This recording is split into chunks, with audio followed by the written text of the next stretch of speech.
Today we begin a new teaching series on the book of Daniel, a man of single solitary devotion to God, living faithfully in a foreign land. And as soon as I say the word Daniel, the name Daniel, the figure of Daniel, many of you probably have stories that come into your mind. Maybe at first you think of Daniel in the lion's den, right? Daniel in the lion's den, he's there's these bloodthirsty lions, and the Lord himself rescues him from peril. Maybe that's the first thing that comes to mind. Maybe some of you think of Daniel's friends being thrown into the fiery furnace and it going so hot, and again, the Lord himself rescues him. So maybe that comes to your mind right out of the gate. And so many of these stories are deep within us because maybe not all of us, but many of us, we have heard these stories read to us from the earliest times of our consciousness, like primary version picture Bibles, we remember these stories. And so the book of Daniel is broken up into roughly two halves, and a lot of those stories that I just said and others are in the first 6 chapters, the first half, and the second half is a bit more mysterious, and in fact, generations of scholars have scratched their heads about some of these parts of Daniel because they include 4 apocalyptic visions from Daniel about the end of days. And so we are going to unpack and explore all of this over the next 4 months. But before we jump into the text and before we jump into the series as a whole, I'd like to put a picture into your mind. There's a Swedish writer, Selma Lagerlöf, and she tells a story of a knight from Italy. And this is the Middle Ages, like knight warrior knight. From the Middle Ages, and this is the time of the Crusades. And so he goes to the Holy Land, and he finds himself outside of the tomb of Jesus, right after Jesus was crucified, and the tomb from which he emerged at the resurrection. Anyway, there, and he lights this candle. And it's so special to him because this is the candle of Christ. This is the light of Christ, and he's lit this right outside the tomb of Christ. And so he makes this vow to himself to bring this light of Christ all the way back to his hometown in Italy. And think of how hard that would have been. And so he has to deal with the wind. He has to deal with the candle not going out when he goes to sleep at night. At one point, he gets attacked by, highwaymen. So all sorts of horrific things and hardships, come upon him. And yet he perseveres. And finally, he returns to his hometown in Italy. And he can say, this is the light of Christ brought from the very tomb of Christ. But something has actually happened to him through the process. He left a warrior, someone who is capable of dark, dark things, but he returns a totally new creation, all because of this single-minded devotion to the single light of Christ. It changed him. Devotion.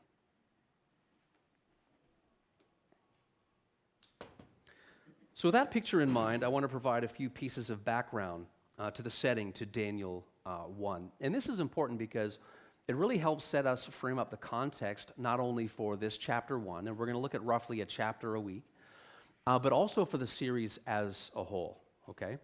So God's people lived under both blessing and warning. If they were faithful to God, good things would happen, and if they were unfaithful to God, and if they turned away from Him, judgment would come. And they were told this explicitly in Leviticus 26, Deuteronomy 4, and 28. They also heard serious warnings from people like the prophet Jeremiah and the prophet Isaiah. And yet not only did the people of God neglect the law of God, not only were they unfaithful to Him, but they started to prostitute themselves to foreign pagan deities. Foreign pagan deities. So I don't know if you've ever seen someone actually be slapped in the face. Hopefully it's never happened to you. But it's a shocking, insulting thing, right? And so God's people turning from their Creator and Redeemer and actually prostituting themselves to these foreign pagan deities, spiritually speaking, is like a slap in the face to the Lord.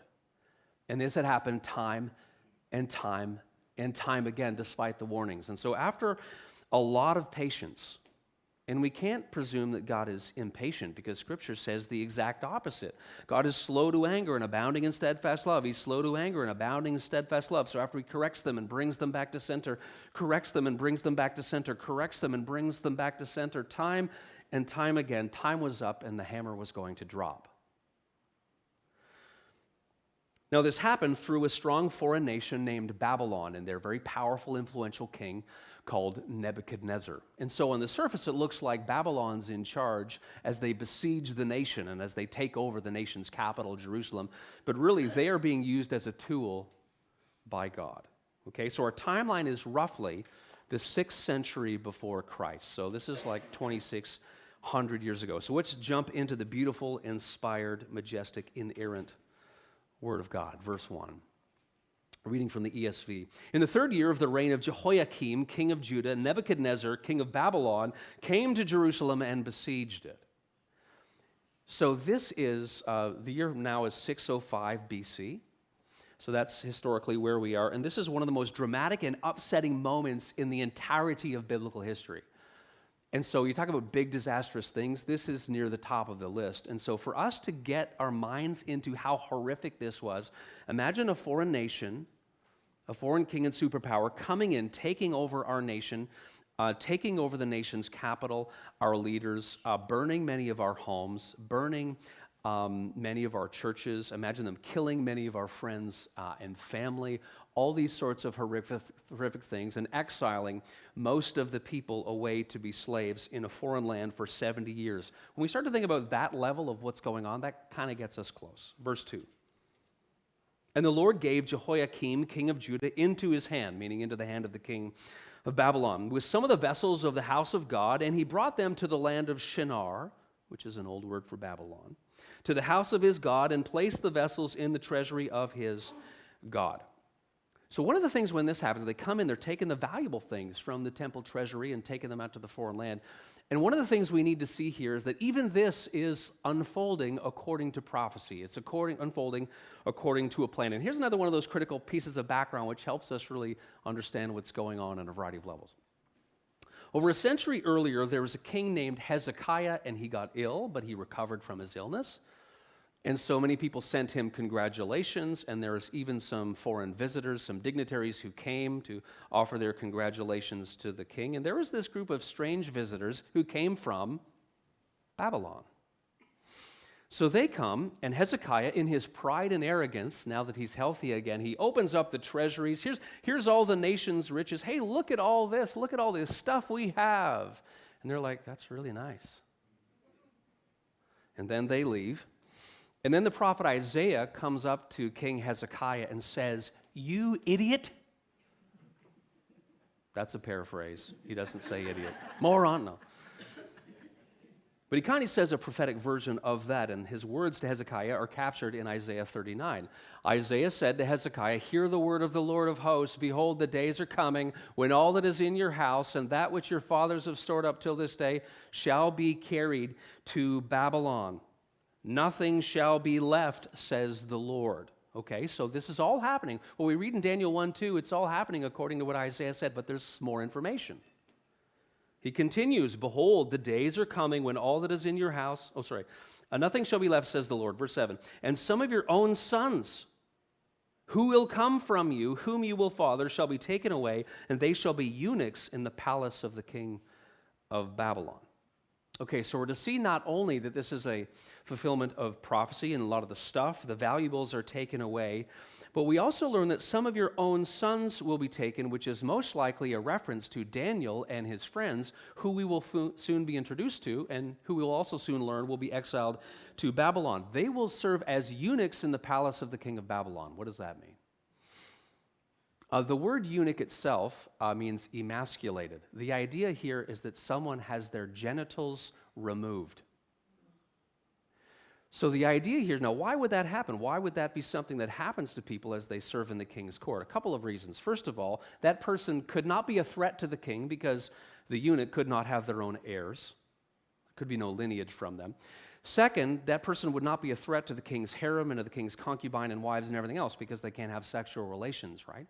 So is this what happens to Daniel and his friends? Well, the word eunuch can be used in the way that I just described, but it could also be used as a high-ranking official. So there's a bit of ambiguity, and we're never totally told for sure. However, we will learn later on in the story and in the chapters that Daniel will actually come to work for the chief eunuch and official. So I think there is a high probability that based on this prophecy and based on what we see playing out, and we never learn of Daniel getting married or having kids and everything else, there is a high likelihood that he and his friends were medically castrated as they were taken away to a foreign land to serve the king.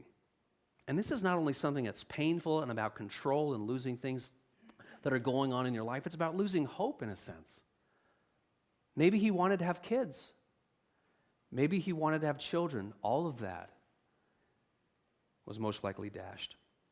Verse 3, then the king commanded Ashpenaz, his chief eunuch, to bring some of the people of Israel, both of the royal family and of the nobility, youths without blemish, right? This is early, so it would have been before any possible castration, of good appearance and skillful in all wisdom, endowed with knowledge, understanding, learning, and competent to stand in the king's palace and to teach them the literature and language of the Chaldeans. So it's the language of the Babylonians. So the idea is they want to bring not only valuables from the temple, they want to bring human resources. In fact, they want to bring young people. This is the brightest and the best, the cream of the crop from the royalty and the nobility. And we have to just pause and think of the human dimension here for a second.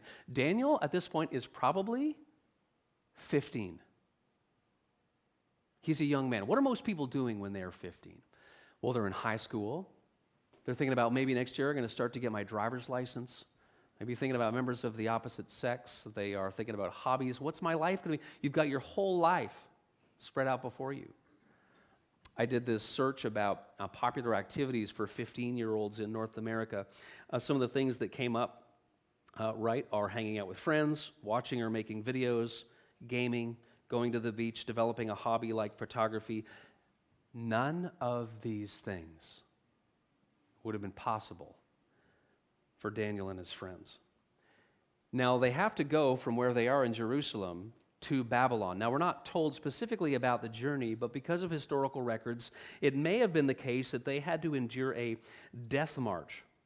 So sometimes prisoners are stripped naked, chained together, and paraded to their destination.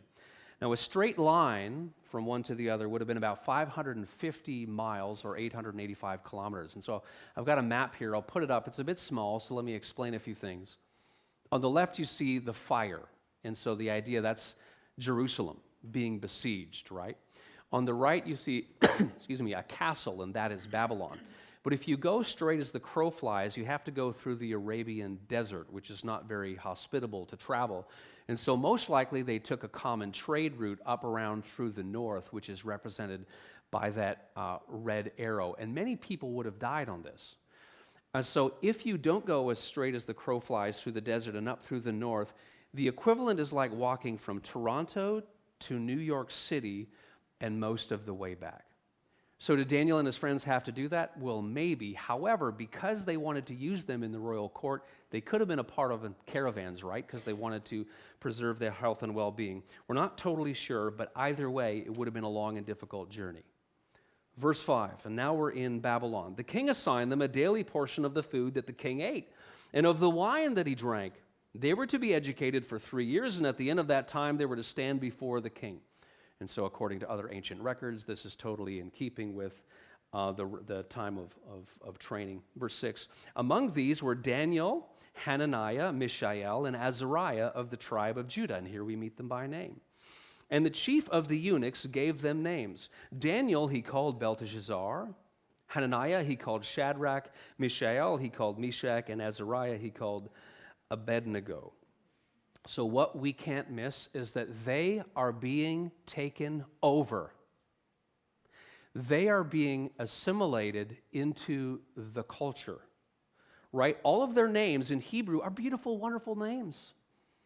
Right? Their families would have thought about these beautiful names, and then their names get changed, actually, and the new names reflect false pagan deities, the powers behind which are actually demonic.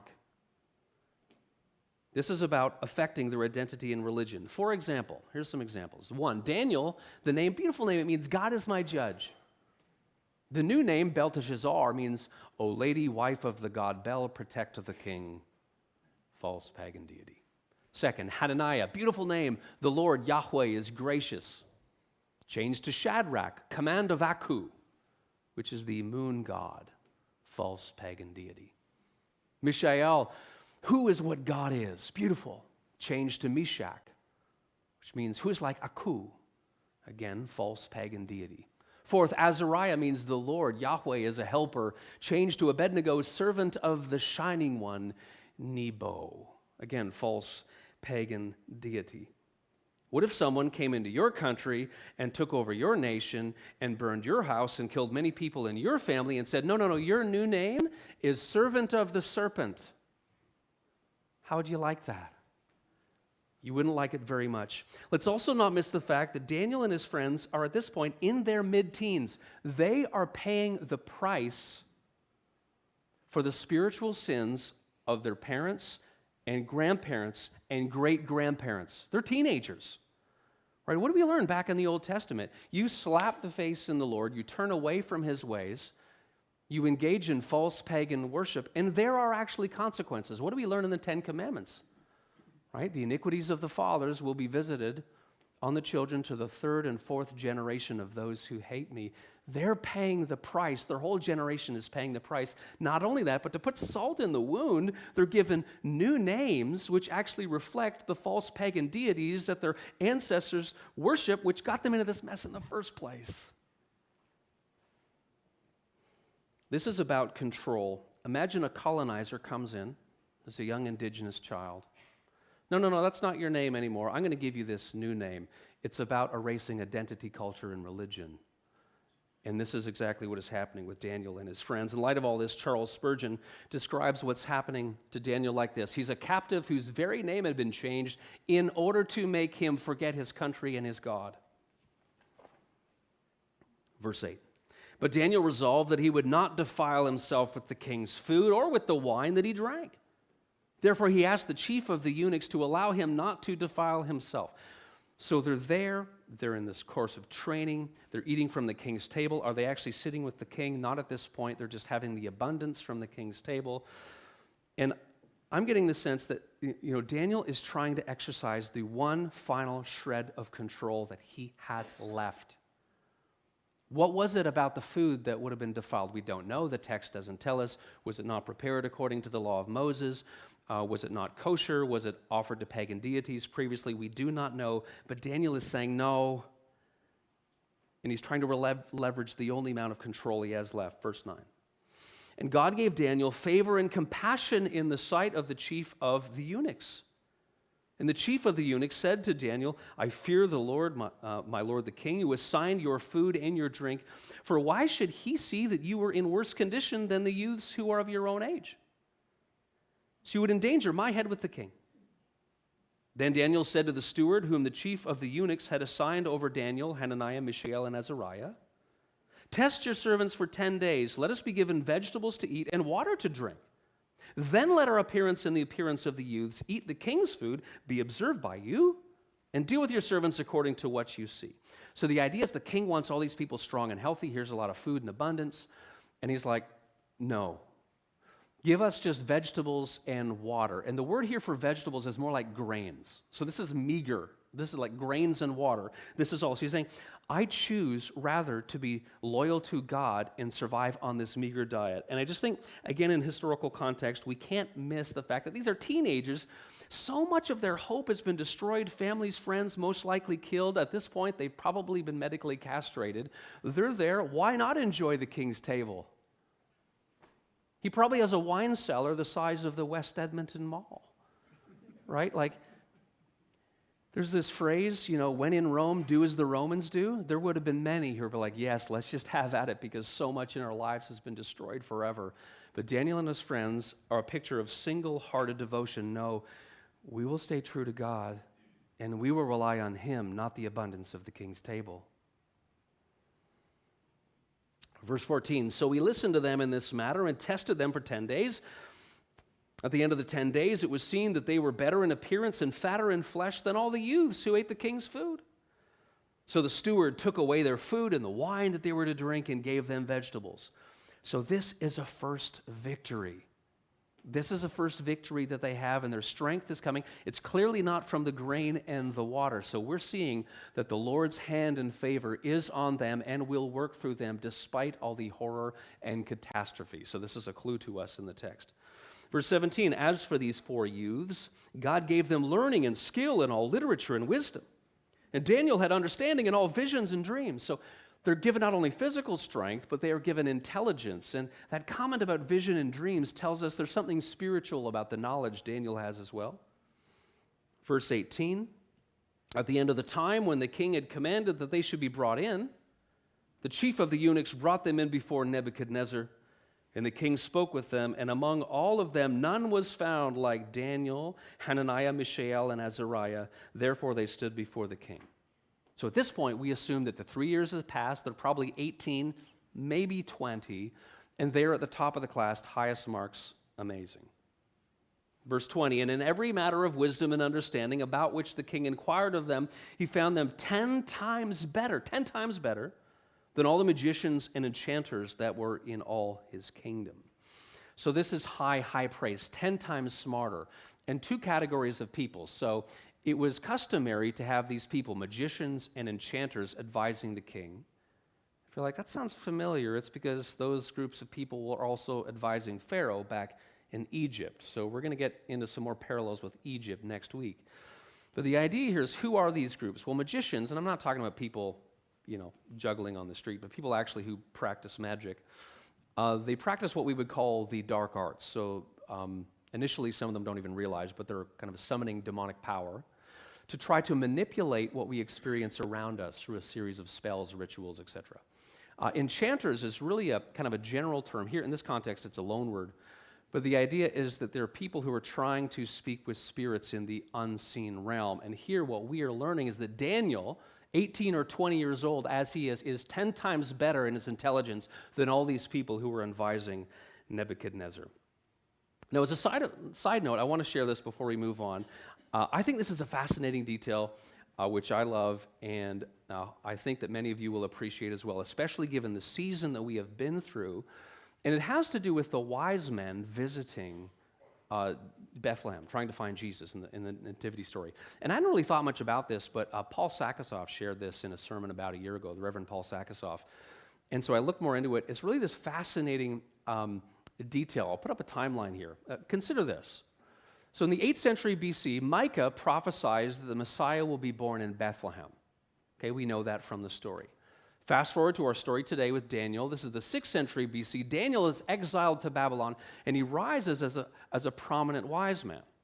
So he would have had learning in the Bible, etc., and he rises in prominence, as we will find in the following chapters. In the 1st century, Jesus is born in Bethlehem, and wise men, magi, come from the east, whom scholars largely, as far as I can tell, conclude is Babylon, and they come to find Jesus in Bethlehem. Have you ever wondered, why are these magi traveling all the way from the east to find this? Might it be the case that Daniel shares this information about the coming king, and he is so authoritative, he becomes so influential, that basically the magi are the spiritual heirs several generations later who have preserved that detail and actually go west to try to find the newborn king? It's possible. Fascinating detail. Continuing, final verse. And Daniel was there until the 1st year of King Cyrus. So at first this doesn't seem very important to us, and we'll talk more about Cyrus later, but King Cyrus will come in, he will eventually defeat the Babylonians, but that doesn't happen for 70 years. And so the idea that we are to learn here is that Daniel's boyhood home, gone. All those dreams of the future, maybe this is only going to be something he's in captivity for a couple of years. No, he will serve forcibly in this court for the vast, vast majority of his whole life. And this is the word of the Lord. So as we start this series about Daniel, we are faced with a very stark question. It's this: who are you when absolutely everything is stripped away? Your home, your family sometimes, your achievements, your identity, maybe even your health, your name, gone. Who are you in those moments deep down? And the reason I ask this question is because Daniel's experience, and we're only in chapter 1, begs us to ask it. Who are you when absolutely everything is stripped away? Quick summary of what we have learned so far about Daniel. His ancestors had betrayed God repeatedly. They didn't listen to the law of Moses. They didn't listen to Isaiah or Jeremiah. Time was up. As a result, judgment came on his nation and in his entire generation. We are, in fact, all connected. Daniel was most likely around 15 when he had this happen. He would have had instruction in the Bible and would have just been starting his whole young adult life, just stretched out before him. God's judgment on the nation came in the form of a foreign superpower, Babylon, and their king, powerful as he was, Nebuchadnezzar. Their takeover of Judah and the capital city of Jerusalem came in 3 stages. Daniel and his friends were deported during the first. And in case you think that Nebuchadnezzar was a pushover, later there was a king named Zedekiah. Nebuchadnezzar killed all his sons before his eyes, then gouged out that king's eyes and had him marched to Babylon as well. This was a ruthless time. It is reasonable to assume that many of Daniel's friends and family were killed during the invasion, their homes lost and property destroyed. They traveled to Babylon, perhaps in a death march, stripped naked with chains, but perhaps not because he was of noble lineage and they wanted to use him in the royal court. But it was a trip that would have been difficult, most likely at least 1,200 kilometers. Daniel and his friends were possibly castrated upon their arrival to better serve the royal interests and not to be a threat to the king's household. If true, all hope of children or grandchildren gone. They have their names changed to reflect false pagan deities, most likely in an act of assimilation that was meant to force them to forget their identity, culture, and religion. Ironically, their new names are more reminiscent of the false god that their ancestors worshiped, which got them into this trouble in the first place. They undergo a 3-year training period to serve the very same king and nation who has just destroyed almost everything they know and love. And through it, they remain loyal to the Lord, wanting and choosing to depend on him for strength and guidance as opposed to the abundance of Nebuchadnezzar's table. Charles Spurgeon once had a sermon called Dare to be a Daniel. And some of you know that because it became a child's hymn. Dare to be a Daniel. We read the list of all the stuff that happened to him and we're like, I'm not so sure I want that. In Incident at Vichy, Arthur Miller describes a horrible scene, and it's an upper middle class man, a Jew, and their town is being occupied by Nazis. And this man is defending himself, and he presents his achievements, his academic degrees. He presents letters of reference from other respectable people in the community, and the Nazi guard takes all these, and he says, "Is this all you have? Is this all you have?" And he nods yes. And the guard takes them, crumples them in the basket, and says, "Good, now you have nothing. Who are you when absolutely everything is stripped away? What if all your accomplishments were taken away, all your possessions, all your money? What if you lost family members and friends? What if your house or apartment was no more? What if your health evaporated? Who would you be deep in those moments? Would you reject God? Where is he anyway? Where are you? Or would you turn to the only one who is actually in control, even though everything in your own life is spinning out of control? Would you, deep within yourself, the very deepest places of your soul and your being, would you entrust your past, present, and future to your Maker and Redeemer, the only one who actually knows what is happening, even though you don't know what is happening? And he is on the lookout for faithful servants who will share his light in some pretty crazy darkness. You see, Daniel had catastrophic things happen to him. But here's the thing, Daniel wasn't really serving the king of Babylon. Daniel was serving the king of heaven. And his is a story of incredible and resilient faith, single-minded devotion, single-hearted devotion to the light of his God no matter what. And it changed not only himself, but the world. Who are you when absolutely everything is stripped away? Let's journey together through the book of Daniel and learn together. Amen.